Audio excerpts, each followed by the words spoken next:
شاید تجسس عاجز کر رہا تھا۔ ایکسکیوز می، ایک بات پوچھ سکتی ہوں؟ پوچھو، سیاہ فام لڑکی نے اپنی چمکیلی آنکھیں اٹھائی۔ یہ کتاب کس کی ہے؟ میری۔ میرا مطلب ہے اس میں کیا لکھا ہے؟ وہ چند لمحے محمل کا چہرہ دیکھتی رہی، پھر آہستہ سے بولی، میری زندگی کی کہانی۔ اچھا؟ وہ حیرت نہ چھپا سکی۔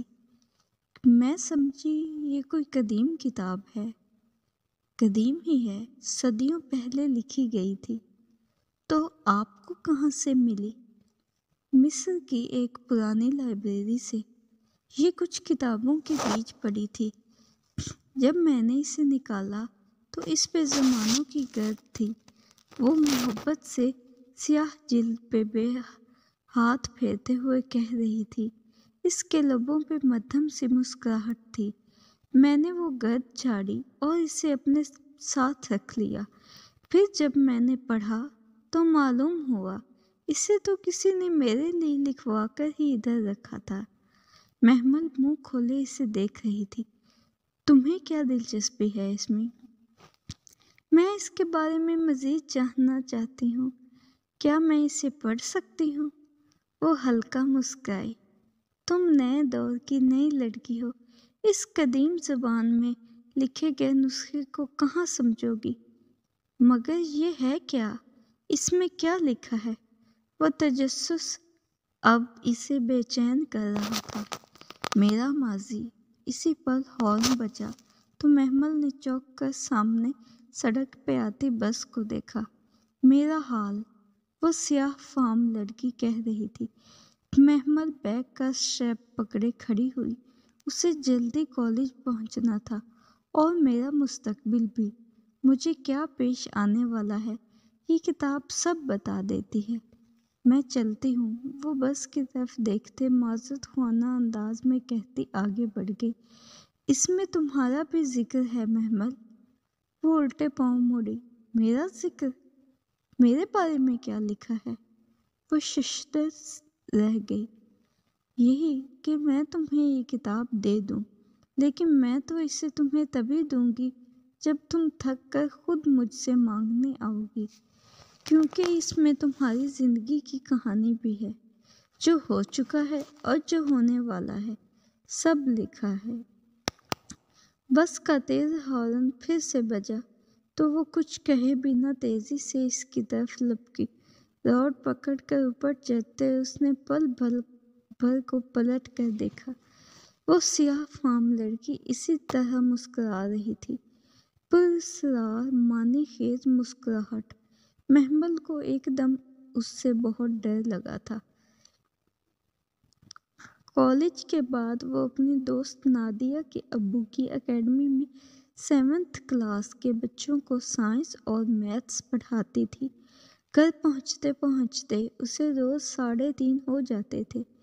گیٹ عبور کر کے پورچ میں دیکھا تو 3 گاڑیاں آگے پیچھے کھڑی تھیں۔ دل کہہ کر رہ گیا۔ گھر میں گاڑیوں کے باوجود بسوں میں دھکے کھانے پر مجبور تھی۔ ہم چچاؤں کے رحم و کرم پہ پلنے والے یتیموں کے نصیب بھی کتنے یتیم ہوتے ہیں نا۔ خود پہ ترس کھاتی وہ اندر آئی تھی۔ لاؤنج میں خاموش دوپہر اتری تھی۔ وہ سب کے سونے کا وقت تھا۔ آغا جان اس گھر کے سب سے بڑے، اس کے بڑے تایا اس وقت تک آفس سے لوٹ آتی تھی اور ان کی کچی نیند کے باعث پورے گھر کو حکم ہوتا تھا کہ پتا بھی نہ کھڑکے، ورنہ وہ ڈسٹرب ہوں گے۔ حکم بظاہر پورے گھر اور در حقیقت محمل اور مسرت کو سنایا جاتا تھا، اور آخر میں جب آغا جان کی بیگم مہتاب تائی ان الفاظ کا اضافہ کرتی اور مسرت اپنی بیٹی کو سمجھا دینا جب لور شہر پھرنے سے فارغ ہو جائے تو گھر آتے ہوئے میں گیٹ آرام سے کھولا کرے۔ آغا جان کی نیند خراب ہوتی ہے۔ اب میں کچھ کہوں گی تو اسے برا لگے گا۔ گز بھر کی تو زبان ہے اس کی، نہ چھوٹے کا کوئی لحاظ نہ بڑے کا ادب۔ استغفراللہ، ہماری بیٹیاں بھی کالج میں پڑھتی ہیں، ان کے تو انداز ایسے نہ نکلے جیسے محمل کے، وغیرہ وغیرہ۔ تو اسے آگ ہی لگ جاتی تھی۔ ہر روز دروازہ کھولتے ہوئے یہی فقرہ سماعت میں گونجتا تو چڑھنے کے باوجود دروازہ آہستہ بند کرتی۔ کچن کی طرف آئی تو سنک میں جھوٹے برتنوں کا ڈھیر لگا ہوا تھا۔ ناگواری سے ناک چڑھائے اس نے بیگ سلیب پہ رکھا اور ہاٹ پاٹ کی طرف بڑھی۔ صبح ناشتے کے بعد اس نے اب تک کچھ نہیں کھایا تھا اور اب زوروں کی بھوک لگی تھی۔ ہاٹ پاٹ کھولا تو وہ خالی تھا، رومال پہ روٹی کے چند ذرے بکھرے تھے۔ اس نے فریج کھولنا چاہا تو وہ لاک تھا۔ مہتاب دائی اس کے آنے سے قبل فریج لاک کر دیتی تھی۔ مسرت اس کے لیے کھانا بچا کر ہاٹ پاٹ میں رکھ دیتی، مگر جب سے مہتاب دائی نے کھانے کی خود نگرانی سٹارٹ کی تھی، ہاٹ پاٹ ہر تیسرے دن ہی خالی ملتا تھا۔ تکلیف سے اس کی آنکھوں میں آنسو آ گئے، لیکن پھر ضبط کر کے باہر نکلی اور آہستہ سے گیٹ عبور کر کے کالونی سے باہر نکلنے والے ہوٹل سے ایک نان اور ایک کباب لے آئی۔ اس کے پاس اتنے ہی پیسے تھے۔ واپسی پہ وہ پرانی محمل بن چکی تھی۔ لاؤنج کا دروازہ کھول کے دھڑام سے بند کیا، فرش پر پڑی فٹ بال اٹھا کر پوری قوت کے ساتھ دیوار پہ ماری، صوفے پہ ٹانگ رکھ کے بیٹھی نان کباب کا لفافہ کھولنے لگی۔ لمحے بھر بعد ہی آغا جان کے کمرے کا دروازہ کھلا اور تنتناتی ہوئی مہتاب دائی باہر آئی۔ محمل، وہ گرجی تو اس نے آرام سے سر اٹھایا۔ کباب کھائیں گی تائی ماں؟ شٹ اپ، 1000 بار کہا ہے دروازہ آرام سے کھولا کرو۔ مگر تم؟ آہستہ بولیں تائی جان، اس وقت آغا جان سو رہے ہوتے ہیں، اٹھ جائیں گے۔ وہ نان پر کباب رکھ کے بے نیازی سے پاؤں جھلاتی کہہ رہی تھی، تم احسان فراموش لڑکی، تمہیں ذرا بھر بھی احساس ہے کہ آغا صاحب دن بھر کے تھکے مگر محمل فقرہ مکمل ہونے سے قبل ہی اپنا نان کباب اٹھائے اپنے کمرے کی طرف جا چکی تھی۔ تائی مہتاب کلستی رہ گئی۔ اندر مسرت آوازوں پہ جاگ چکی تھی۔ کیا ہوا محمل؟ بھابھی بیگم کیوں ناراض ہو رہی تھی؟ دماغ خراب ہے ان کا، پیدائشی مسئلہ ہے، آپ کو نہیں پتہ؟ اس نے بیزاری سے نان کباب کا لفافہ بستر پر رکھ دیا۔ مگر ہوا کیا ہے؟ ان کی نگاہ پھسل کر لفافے پہ گئی۔ پھر باہر سے کھانا لائی ہو فریج میں، اور پھر خود ہی خاموش ہو گئی۔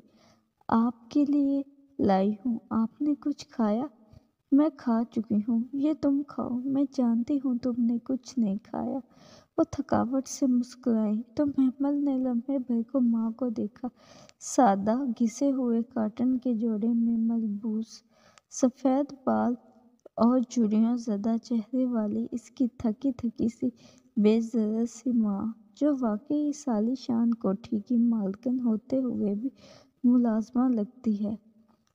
دل برا مت کیا کرو محمل، اللہ کا نام لے کر کھا لو، مجھے غصہ آتا ہے ان لوگوں پر۔ اماں، باہر مہتاب دائی کے بہن بولنے کی آواز برابر آ رہی تھی۔ وہ اب شور کر کے جانے کس کس کو بتا رہی تھی، ناشکری مت کرو بیٹا، انہوں نے رہنے کے لیے ہمیں چھت دی ہے، سہارا دیا ہے، احسان نہیں کیا، میرے باپ کا گھر ہے، اسے ابا نے ہمارے لیے بنوایا تھا، یہ بزنس، یہ فیکٹریاں، یہ سب ابا نے خود بنایا تھا، سب کچھ ابا نے ہمارے نام کیا تھا۔ تمہارے ابا اب زندہ نہیں رہے محمل، وہ اب کہیں بھی نہیں ہیں، وہ جیسے تھک کر کہہ رہی تھی، اور وہ انہیں دیکھ کر رہ گئی۔ پھر سر جھٹک کر لفافہ اٹھایا۔